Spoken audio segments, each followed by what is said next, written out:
Good afternoon, everybody. My name is Shona Cowan, and I work within a team called the Quality and Efficiency Support Team at Scottish Government. Thank you very much for inviting me to speak to you this afternoon. I'm going to, I think, reflect on knowledge mobilisation and knowledge interaction from the perspective of coming from an improvement team. So I work within the Quality and Efficiency Support Team at Scottish Government. And we have, as most of you who work in a policy context will know, a wide variety of documents and policies guiding us in terms of what we need to do. And a lot of our guiding documents in the health context in Scotland have been for the last number of years around improving healthcare quality and setting some very clear targets around that. So we've had the healthcare quality strategy, which came out in 2010. We've got the NHS Scotland Efficiency and Productivity Framework, and that's very much the delivery of that framework has very much been the focus of my team. We've also had a route map to the 2020 vision for health and social care. So we have a huge range of strategic policies at government level trying to look at and effect change and improvement. So within that, what's very important to us is a framework that's called the Tripoli. And that's a way of describing the delivery of healthcare improvement that's about the health of the population, about the experience of care, and about best value for money. And it's all about that integration agenda, that we get the best outcomes for our population by integrating all those different angles. So our team at government have been very much focused on the best value for money access.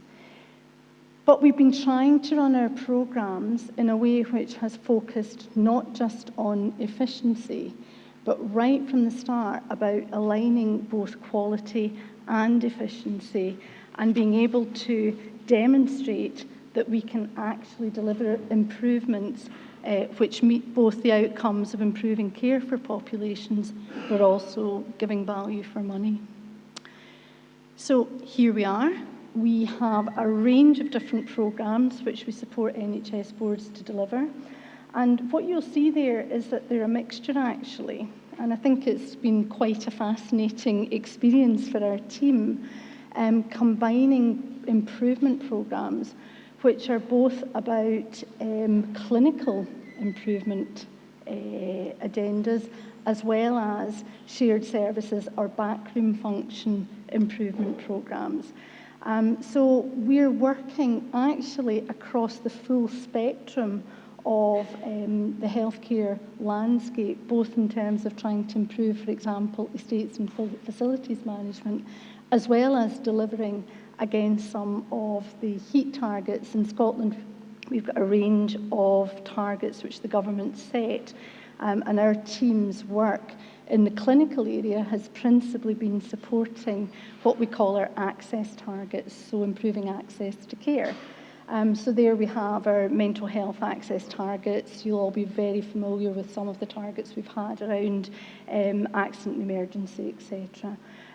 So we've got a very broad range of different programmes. Heading up those programmes, we have I guess a very similar type of approach regardless of the subject area that we're working in, which we have a project manager who deploys a range of different resources. That can be actual financial resources to support innovations and projects. It's teams of programme staff that they have who go out and work closely with the boards.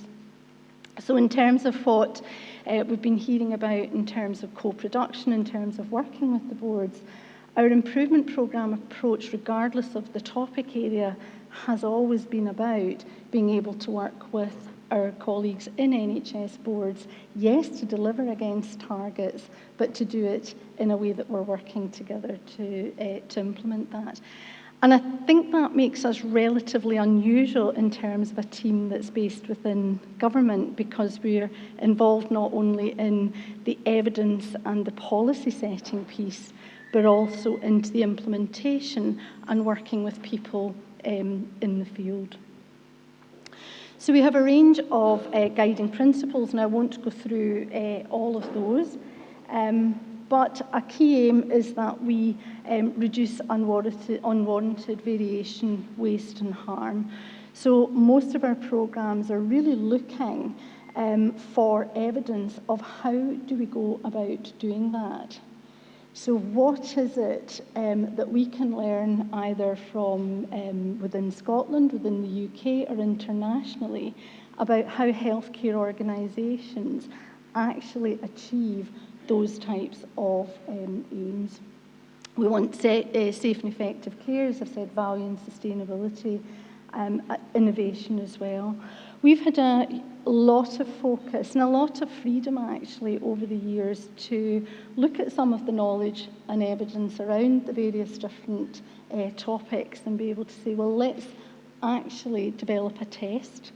Let's look at where we can take some of this evidence, test it and see how it works out in practice, and then spread and share that learning.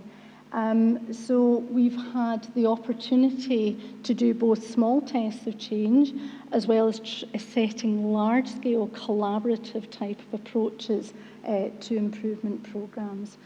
And from that, I think we've developed quite a range of knowledge and understanding about how we might begin to improve care, and some of the resource packages that go around that.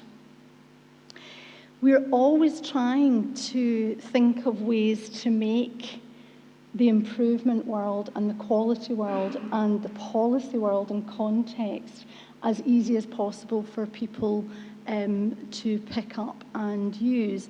And so last year we developed our 2020 framework for quality and efficiency and value, which was just really trying to look at the evidence around what is quality, efficiency and value, what does it mean in healthcare, what are the principles that we work to, how do we start a cycle of improvement, how do we identify and diagnose what the problems are, where do we go to for initial knowledge and understanding, what do we actually do on the ground, what's the practice that we do on the ground to improve that along with our health board colleagues, and then how do we know what actually works. And so we're engaged in all aspects of, if you like, that knowledge into action cycle. So, where are we at now? The good news is actually, if we take a perspective going back a number of years in terms of, if we particularly think about access to healthcare services, we have improved the situation rather well over the last number of years. So access to health services are improved compared to what they were 5-10 years ago in many areas.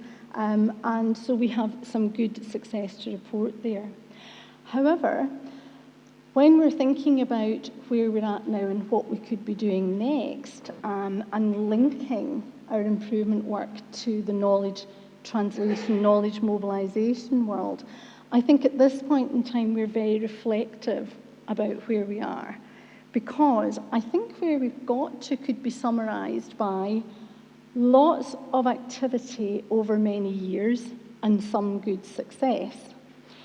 And one of the things I've been talking to folks today about is that actually if you look at the collaborative methodology that's used in the improvement world, we actually have been doing an awful lot of knowledge management activity. So we engage in evidence reviews, we try to package knowledge into things like high impact changes, We invite people to come along to master classes. We develop resources and toolkits.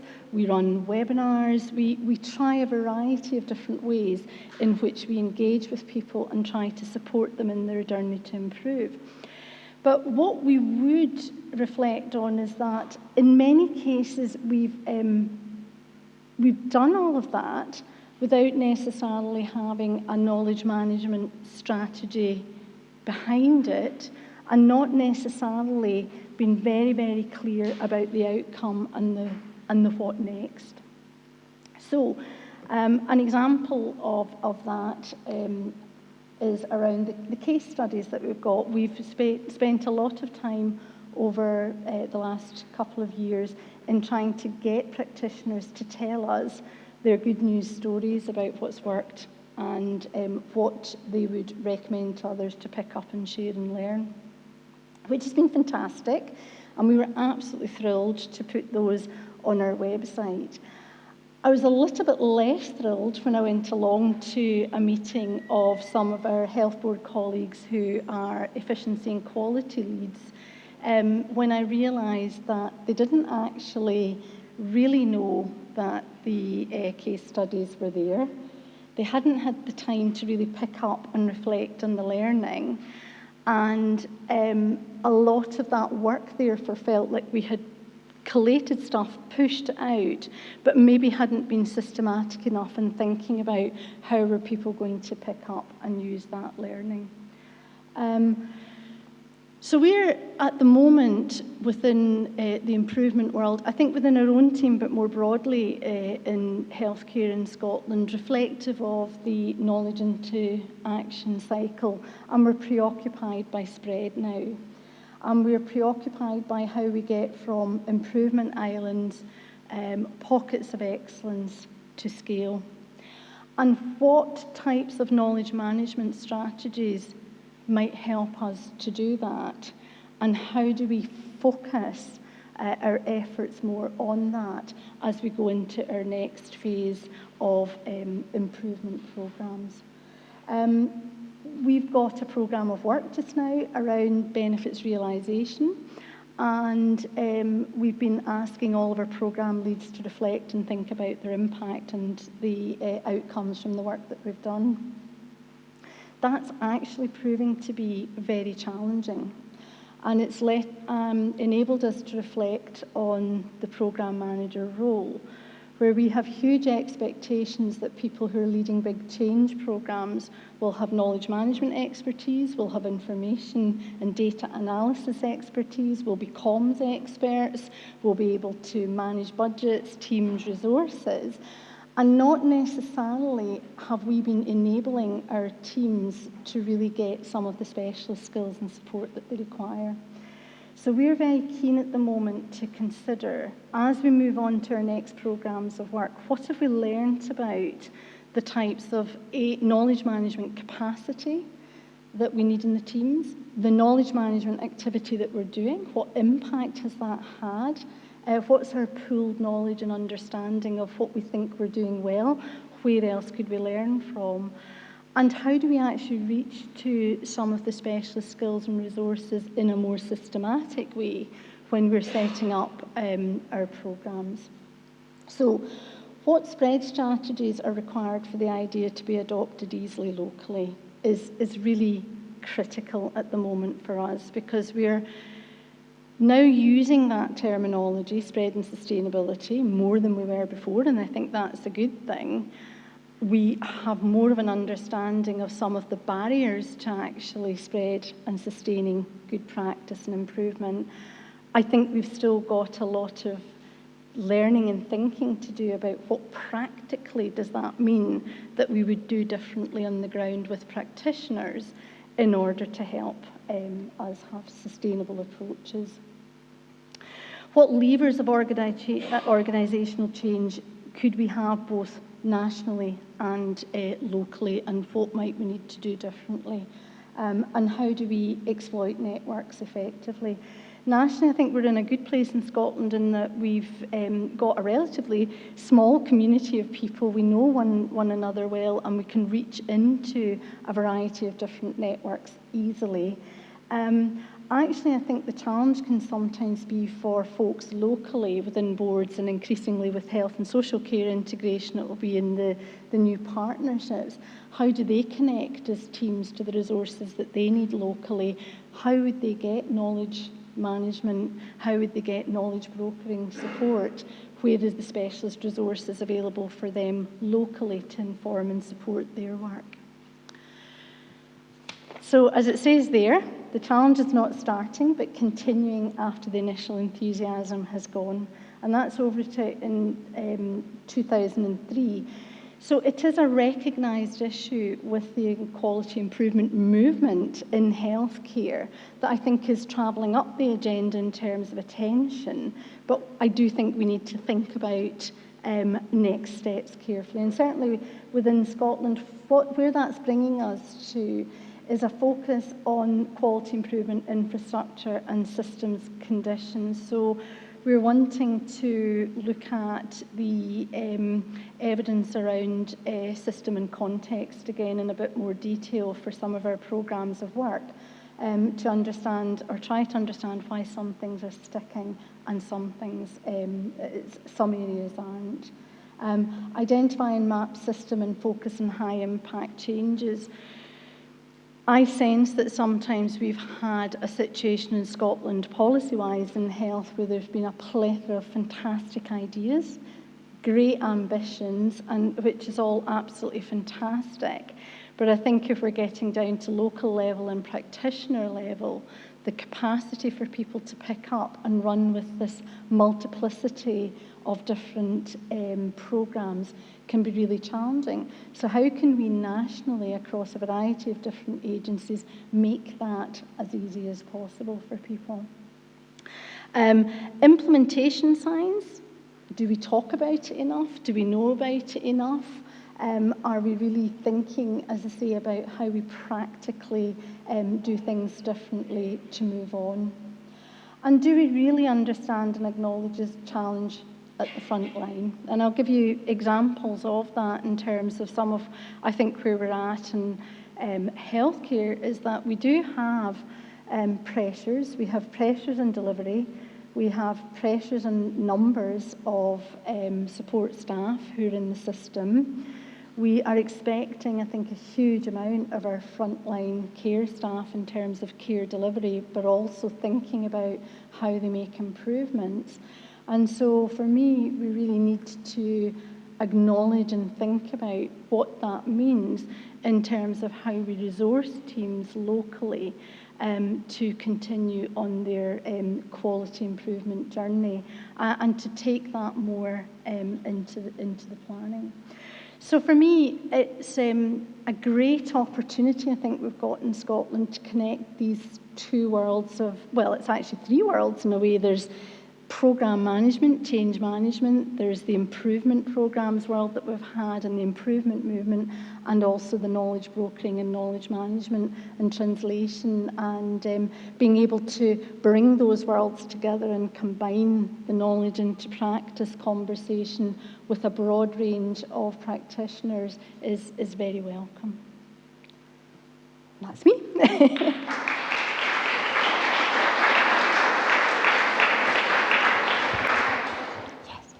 So we've got time for another couple of questions. Again, another fantastic talk. It's this issue of maintaining the work and the progress once the initial enthusiasm is gone is one of my personal battles, I would have to say, apart from anything else.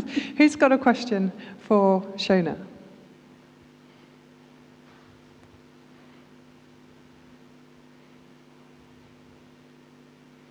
Yes. Sorry. I've just got a question that I don't know whether people here are aware that, you know, the improvement movement is now being used in Scottish Government, not just in healthcare, but in education as well, yeah. So early years and now with attainment. Yeah. So I just wondered if you were involved in that or if you had any comments about how this model has been transferred into other policy areas. Yes.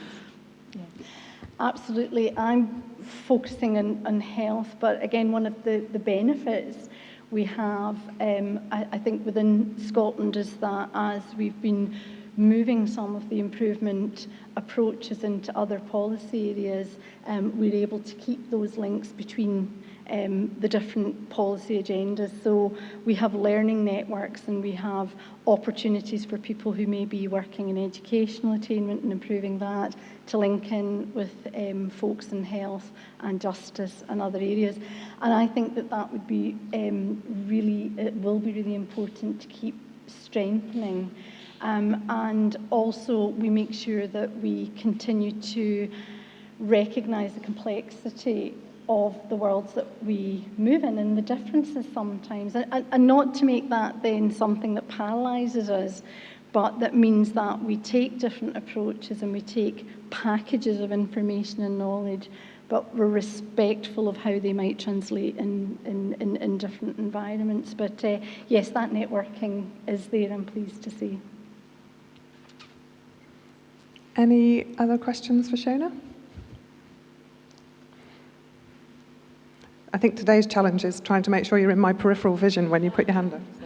Thank you, Shona. I wonder if you just expand a little bit about your thoughts on how we scale up. So this idea of having pockets of good practice and then taking that into the broader scale. Do you have any thoughts on how we might achieve that?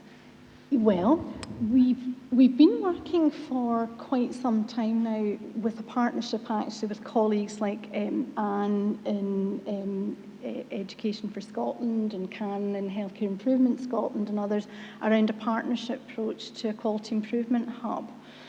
And the aim of that was really to be able to bring together into one place a virtual and potentially physical opportunities for people to meet and network. And what we were really keen to promote in terms of the notion of a quality improvement hub is that it's somewhere where you could actually access a range of knowledge about the evidence base for some of the improvement work, tools and resources, people to speak to, learning through practice, through case studies, etc., where we'd have it all gathered in one place where people could start to coalesce. And so that we had representation from information specialists, health economists, from improvement specialists, from knowledge management specialists, people who maybe are coming at the problems from different perspectives but have great power in working together. So we've been promoting that idea and that principle nationally and working with health board colleagues to try to promote that notion locally. To say that wouldn't it be great if there was somewhere locally in a health board where people both virtually and physically at points could come together, a range of different backgrounds and perspectives, but be able to reach toward, connect with one another more easily in terms of resource and capacity. In terms of concepts, I think that at the moment is still where we're at conceptually in terms of some of that spread and scale up. It is still about, I think, making connections and relationships principally, and also making it as easy as possible for people to understand the complexity of the different programs we're working in, but sometimes to see nationally that what looks like competing demands and can feel like competing demands, the more that we can demonstrate we actually are aware of the different types of work that's going on in the different programs, and we want to co-collaborate with people locally to make that as easy as possible, then I still think conceptually there's legs in that approach. If I was to actually say to you how that's developing on the ground, very slowly. And I think it comes back to a capacity issue. We've been trying to do this in times of straitened problems. We don't have in Scotland a compulsory redundancy situation, but we have been losing significant numbers of staff through voluntary reduction schemes, etc. Some of those who maybe were taking on some of the support function roles, and maybe that's having a little bit of an impact and traction. One of the things we are promoting the boards to do at the moment, and we're working with the very senior teams in the boards to say is you actually do need to get your hands around your capacity. You do need to understand it as a workforce issue at the moment. Who have you got with the variety of different skills? How are they working? How are they networked together? How easy is it for them to learn and share knowledge and understanding? And if it isn't happening just now, it's actually an organisational leadership job to make it happen more easily, to connect some of these islands. And those are islands both in terms of great improvement pieces of projects, but islands in terms of people and resources. So we do know that there are examples of people who are doing award-winning work in Ward 10 there, who, in Ward 20, along the corridor, may be unaware that there's that kind of work going on. Now, we're continually promoting the concept with colleagues locally that we can do a lot of the overarching stuff nationally, and we should do, and it's right that we do that, and we do it in a Once for Scotland to reduce the level of spend on duplication. However, there is something about, a lot of stuff can only happen locally with the people who need to be connected with locally. So I don't think we're going to stop talking about that anytime soon, but I would say that we're very much still progressing towards that. Brilliant. Thank you very much, Shona, Cowan.